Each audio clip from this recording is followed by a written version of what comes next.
First, Mr. Quliyev from Azerbaijan, followed by Mr. Jabarov from Russia. Thank you, Mr. President. Dear colleagues, ladies and gentlemen, first of all, let me thank our Moroccan host for its organization of our autumn meeting, since it is my first speech. And I do appreciate that we, as the OECD Parliamentary Assembly, first time ever, are holding our session in partner countries, which is pretty much appreciated. It also means that ATÄT PA is really willing and ready to cooperate not only with member countries as well as with the neighboring region. This is why I think it was a good decision, and the Moroccan leadership and the parliament did their best in order to meet all the expectations. Dear President, I'd like to touch upon very important issues concerning the regional security in our region. This is why I'd like to ask to give a bit more time in order to cover the subject properly. As you may witness that as a Vice President of the Parliamentary Assembly, I tried not to concentrate too much on the regional affairs, on the regional issues, talking about the Armenian-Azerbaijan conflict, with the view that it could be the subject of the, let's say, other members of the delegations. But this time the situation, unfortunately, has been changed. I do ask you to be a bit patient, because I'd like to really draw your attention to the very important issues that really pose the direct threat to the regional security and, of course, impede the negotiation process that is going on between Armenia and Azerbaijan for the last 3 decades. But before doing that, I'd like to start from positive things that really has been occurred in the conflict between Russian Federation and Ukraine. I do appreciate that the Russian Federation and Ukraine were able to swap the prisoners in significant number. It is a good sign, and it makes a hope for the further discussions. I also would like to appreciate that the conflict in Transnistria area in Moldova is also in the right direction, the right track. And I'd like to just remind you the recent statement made by the Secretary General of OSCE, Mr. Grimminger, about the hope that the Transnistrian conflict should be resolved soon based on international rules, particularly the sovereignty and territorial integrity and inviolability of internationally recognized borders. But unfortunately, we can't say anything about positive steps with regards to Armenia, Azerbaijan, and Nagorno-Karabakh conflict. This is, of course, it makes me concerned, and I'd like to draw your attention, because I think these issues deserve the attention of our assembly, and the member of our assembly, and particularly the head of the delegation, should know about that, and should be aware about the real threats.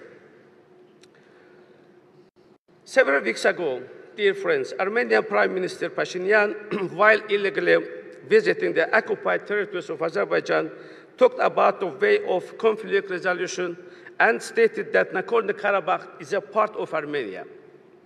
What does it mean? It is a legitimate question which needs to be answered. I will say my own opinion. Firstly, although the fact of annexation of Nagorno-Karabakh by Armenia was very well known, however, Pashinyan's statement once more proved this reality, and Armenia officially admitted its annexation and the occupation policy. In particular, it reminds me that the resolution of the Supreme Soviet Armenia SSR of December 1989 on the unification of Armenia, SSR, and Nagorno-Karabakh, which then was heavily rejected as an illegal act. All these facts again and again demonstrate that Nagorno-Karabakh conflict is neither human rights nor self-determination issue. As Armenia claims, it is a clear annexation and occupation of significant part of Azerbaijan territories, about which we have been talking for 3 decades. Secondly, this statement utterly kills, unfortunately, and nullifies all efforts of the Minsk co-chairs to seek the negotiated solutions to the conflict. Again, another question arises. If Armenia considers that Nagorno-Karabakh is a part of Armenia, then what is the need and the meaning for negotiations? If Armenia doesn't want to have the peaceful solution, then what is the alternative for peace?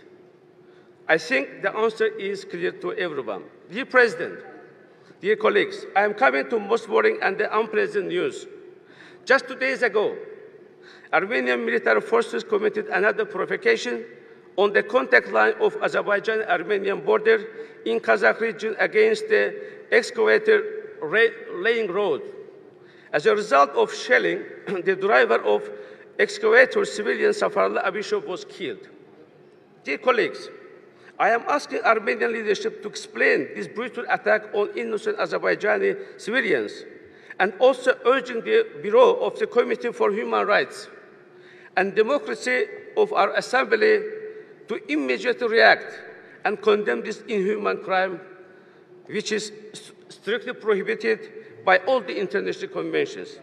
Moreover, Armenian Prime Minister on every occasion states that the outcome of the negotiations must be acceptable for the people of Armenia, for the people of Azerbaijan, and for the people of Nagorno-Karabakh. We understand people of Azerbaijan and the people of Nagorno-Karabakh. But I am curious to know, who is the people of Nagorno-Karabakh? People of Armenia, people of Azerbaijan is understandable, but who is the people of Nagorno-Karabakh? Armenian politicians who is dealing with such propaganda have to understand that there is no such a notion as the people of Nagorno-Karabakh.